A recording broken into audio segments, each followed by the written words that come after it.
Great.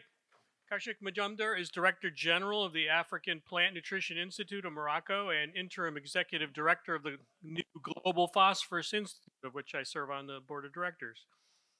Earlier, Dr. Majumdar was the Vice President of the International Plant Nutrition Institute, IPNI, coordinating research and outreach activities of IPNI in Asia and Africa.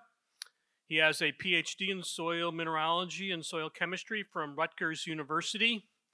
His current area of interest is precision crop nutrition for climate resilience and soil health in smallholder production systems, and he's the author of more than 80 peer-reviewed scientific publications. So Dr. Majumdar will speak on the dichotomy in sustainable phosphorus management. Where do we need a convergence? Welcome.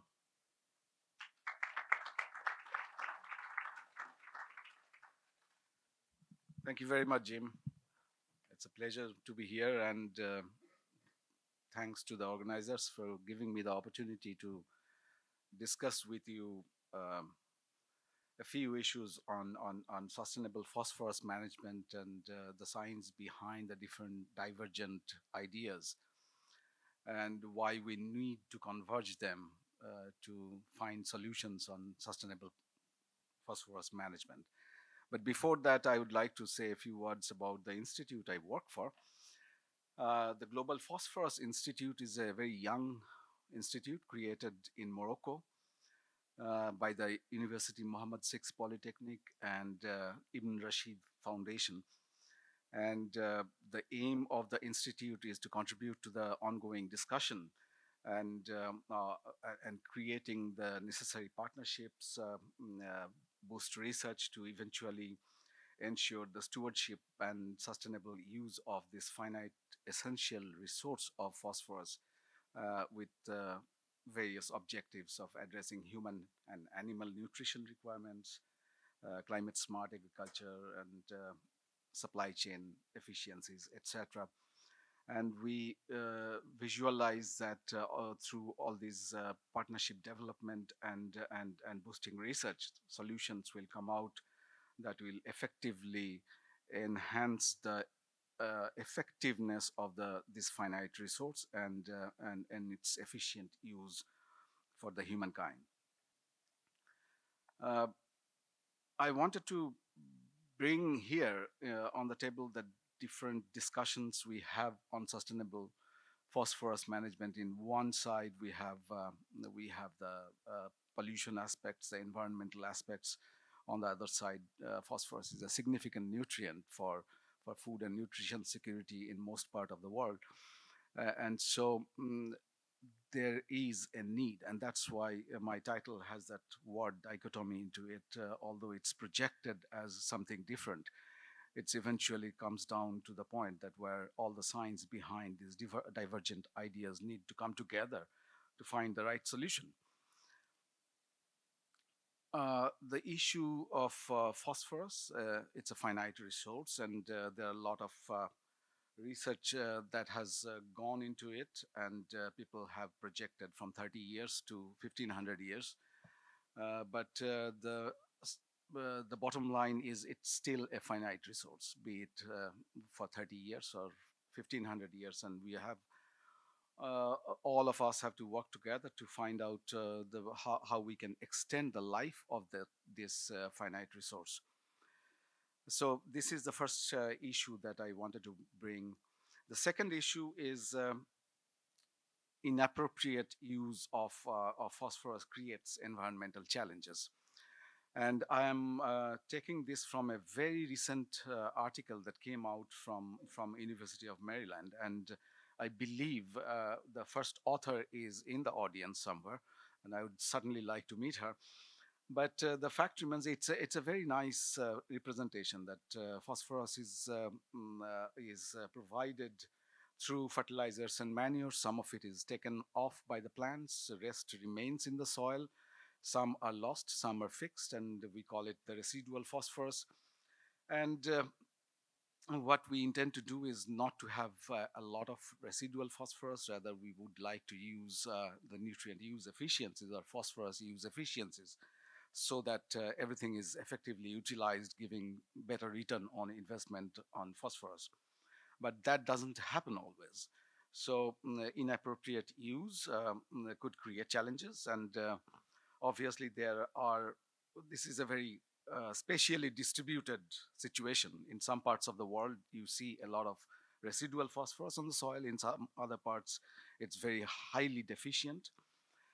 And so there are global phosphorus surplus map you can see where different amounts of extents of phosphorus are present in the soil, which is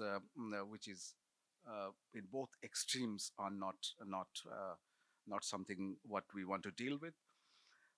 Also, there are P loads in fresh water, but I wanted to point out also that almost 50% of it comes from the domestic sector, and 40% comes from about 40% comes from the crop production uh, uh, domain, and there are about 8% from the industrial sectors. But the fact remains that if we do not use phosphorus adequately, there will be challenges to the environment that we don't want.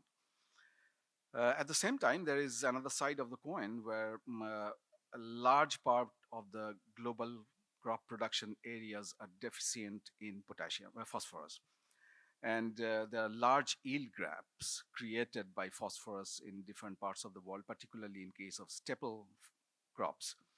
And there are studies which says that to double the smallholders' productivity, we would need a large amount of extra phosphorus in, particularly in the global south, in the smallholder systems. And erosion is one of the key issues that we deal with when we are talking about phosphorus, and it's expected or anticipated that erosion is going to create a lot of challenges in terms of phosphorus deficiency in global soils.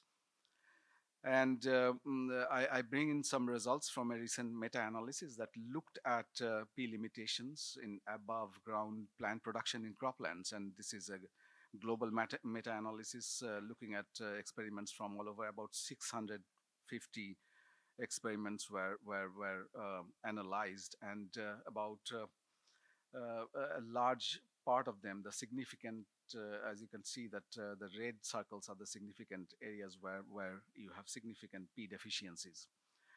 So the finite resource of phosphorus, it's not so good use or inappropriate use can create global challenges, but it is an extremely important deficient nutrient in most of the geographies.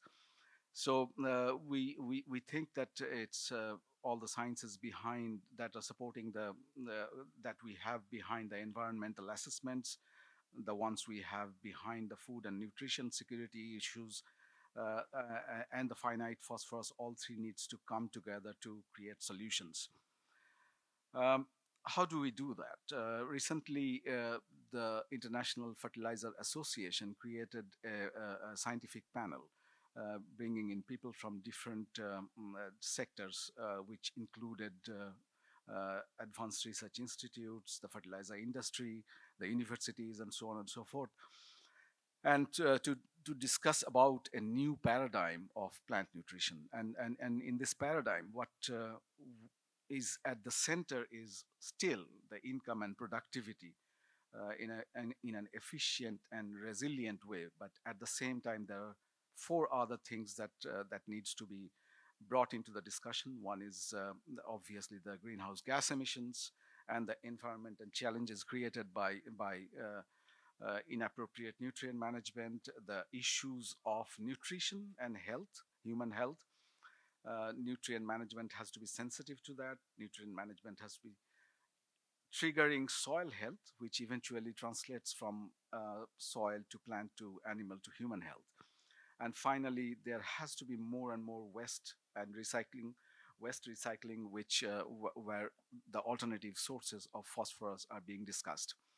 And to achieve that, 6 actions were identified, including sustainability-driven policies and business model that creates the environment where we operate more data-driven, more precise crop nutrition. I believe all of us are trying that. Nutrient recovery and recycling from different streams, nutrition sensitive agriculture where it's driven more towards better human health outcomes, and low emission fertilizer new products and so on and so forth, and accelerated innovation systems, which is probably related to the sharing and sharing of data and other knowledges between different groups, which is not something we see a lot in this I'm sure that a lot of you are aware of these 4R nutrient stewardship principles that we believe would be at the center of sustainable management of nutrients, both from the environmental as well as the food and nutritional angle, and provides the basic principles that creates that space where phosphorus is more responsibly used for different goals at the environmental, social, and economic scales, while working on this 4R new paradigm and furthering 4R nutrient stewardship. We realize that 4R is quite mature in North America, but what we do not see is documentation of the benefits of 4R very well, particularly in the areas of environmental biodiversity and so on and so forth. So we thought that there is a need to look at adequately documenting what are the benefits coming out of 4R nutrient management principles at different sectors of environmental, economic, and social outcomes. This new paradigm of plant nutrition assumes that it's not only the job of the scientists. All different sectors are involved in the process, starting from mining, the fertilizer industry is involved, farmers, advisors, service providers, traders and processors, retailers, and finally consumers. And every sector has their role in making phosphorus use more sustainable, because all of them has the red arrows are the loss pathways. So as you can see that phosphorus could be lost anywhere from these 5 sectors. So finally, the policymakers, scientists, financial organizations, and civil society has the responsibility to provide knowledge as well as create the policy environment or the environment which promotes. Somebody was talking about sticks and carrots in the morning, and so that sticks and carrots needs to be there to promote this full chain efficiency of the process. I come from a continent where it looks like this in terms of phosphorus. As you can see, the whole continent is severely deficient in phosphorus, and we have been running a lot of omission plot trials across the continent, and what we see is this. As you on the left hand side is the control maize yield versus treatment maize yield, and what we see is about 2 ton of yield gap between omission plots and fully fertilized plots. But as we go towards more fertile soils, still there is an yield gap of about 1 ton, which you can imagine that could be a big thing between in smallholder systems where yields are typically low. And what we have seen is that on the right hand side is an experiment, omission plot experiment, where we kept on not applying phosphorus for about 8 seasons. And when we in the 9th season, when we applied, it immediately bounced back into higher yield. So what I'm trying to say here is that there are opportunities to improve phosphorus yield significantly with adequate and balanced phosphorus application, but it has to be done in a very scientific way, and phosphorus requirements are pretty high, and all these experimental data are contributing towards the 4R strategies that we are creating for the African production systems. Here is from another geography from India. It's still smallholder systems, but very different from what we see in Africa. And this might be a bit difficult for you to read at, but what we are comparing here is a farmer's fertilization practice versus a 4R based tool that provides recommendations based on biophysical characteristics, but also takes into account the socioeconomic endowment or resource endowment of farmers to give them recommendations that fits their pocket. And but another thing we did in this experiment is that we didn't look at farmers as monolithic structure. We divided them into typologies based on their socioeconomic as well as biophysical characteristics of their soils. And so here we divided them into about 7 groups and provided recommendations based on the nutrient expert tool, which is 4R best. What you can see is that we significantly cut down the application of phosphorus in the crop. But on the right-hand side, what you see is the kg grain per kg of nutrients applied in case of phosphorus, and we significantly improved. This is not only an amount issue, obviously. If you are familiar with the 4R concept, that there are right source, right rate, right time, and right placement, and when all these are maintained, which is usually not in the case of farmers, you make significant improvements in both productivity as well as profitability, and do it in a very sustainable way. But at the same time, I wanted to bring some realities on the ground that it's not always easy to translate science into practice.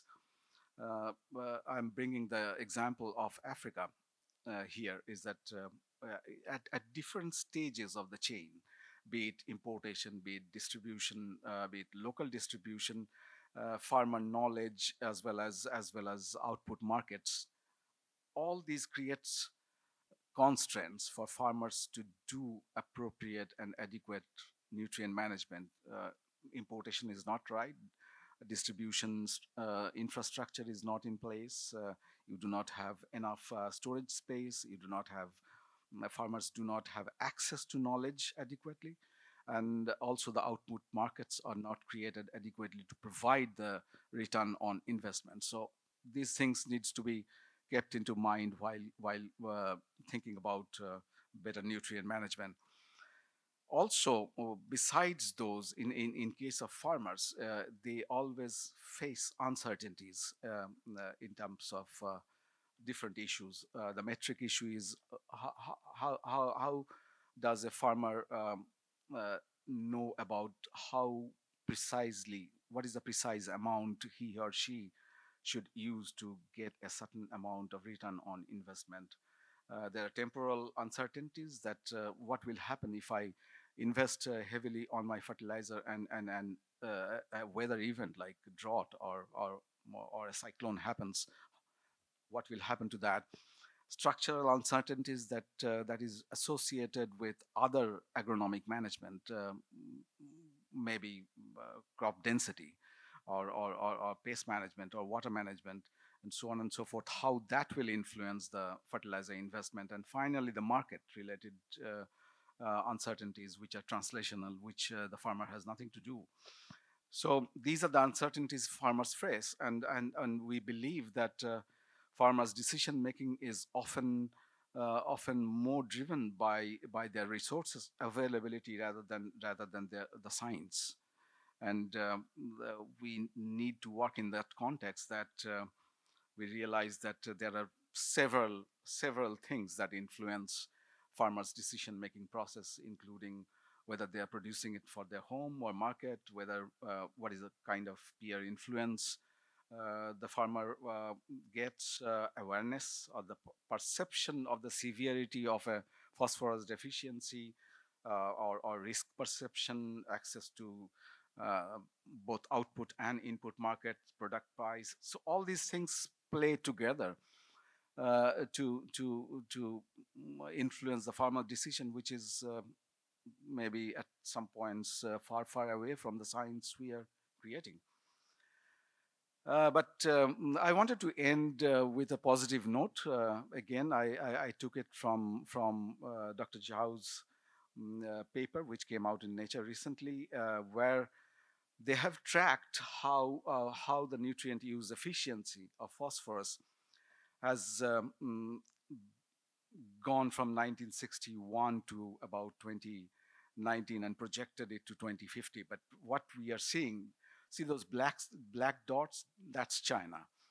So in most of the cases, what you see that in more lower income countries, lower and middle income countries, you usually start with a very high phosphorus use efficiency, which means you are mining the soil, and then it starts coming down and eventually takes a break up and the to a very low phosphorus use efficiency, and then starts going up.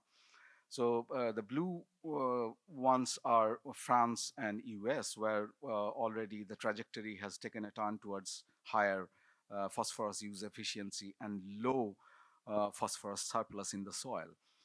China and India, two of the most biggest phosphorus user in the world, excuse me, they have already turned, and starting in 2019, that things have started moving up, and the phosphorus use efficiency is improving. So things are improving.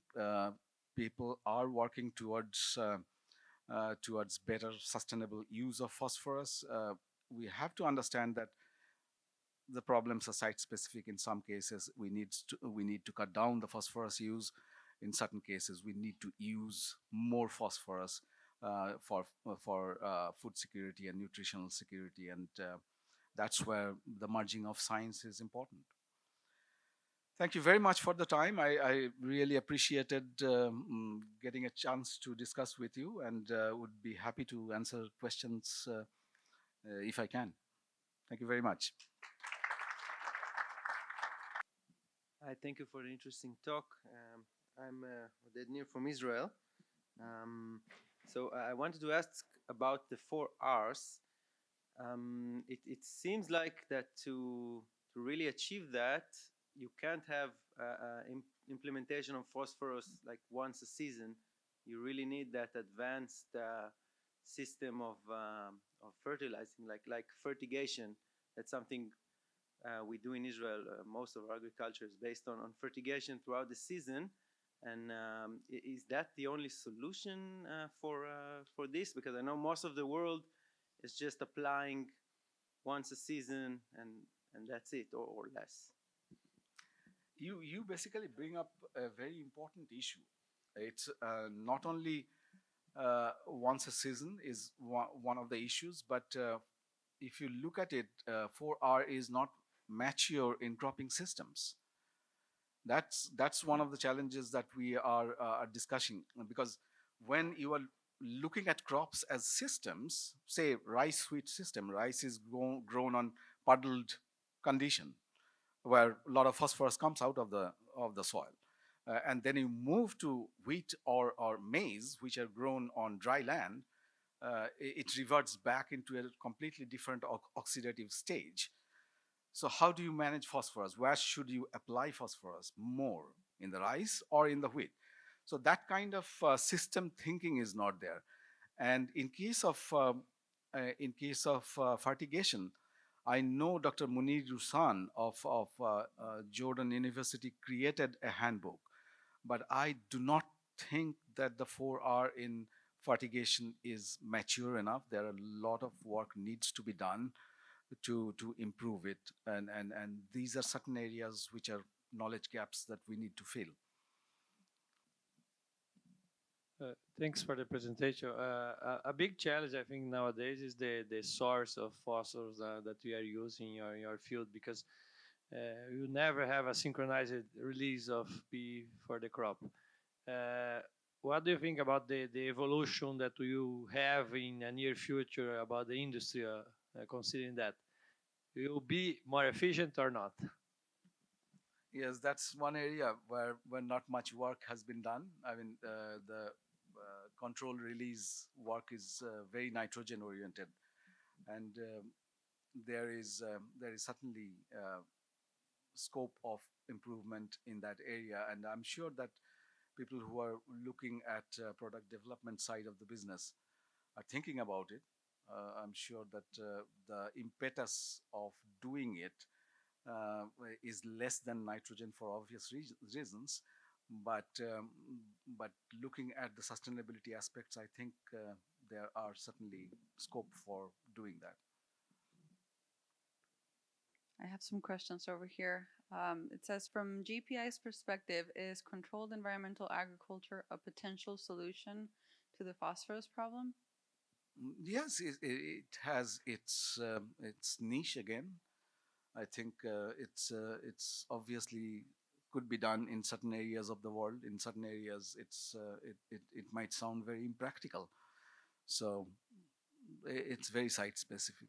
That's the answer.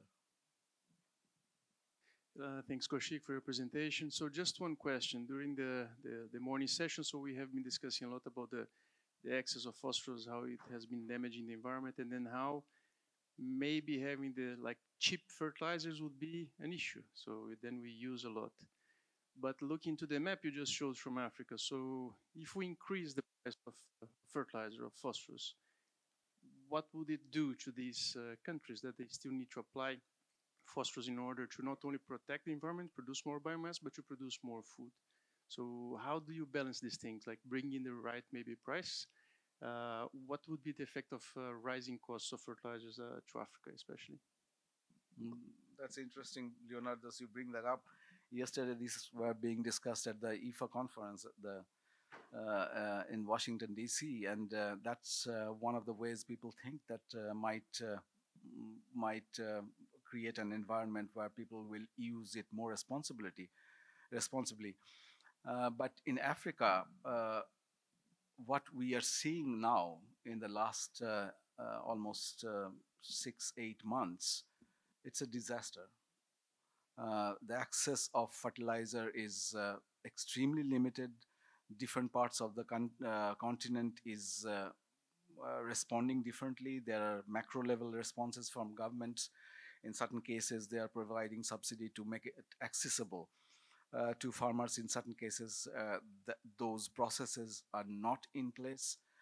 But eventually, what's going to happen will that millions and millions of people will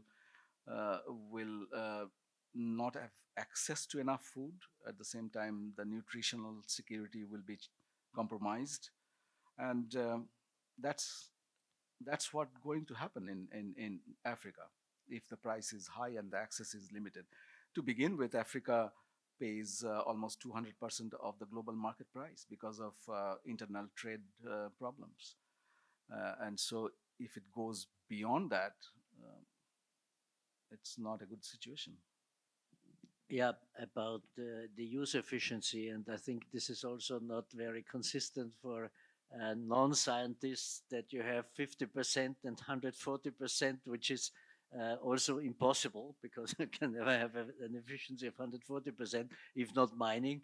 So I think also the messages, we were talking in the morning about how can we disseminate our knowledge, and then also the consistency of messages must be more consistent in terms of terms like use efficiency.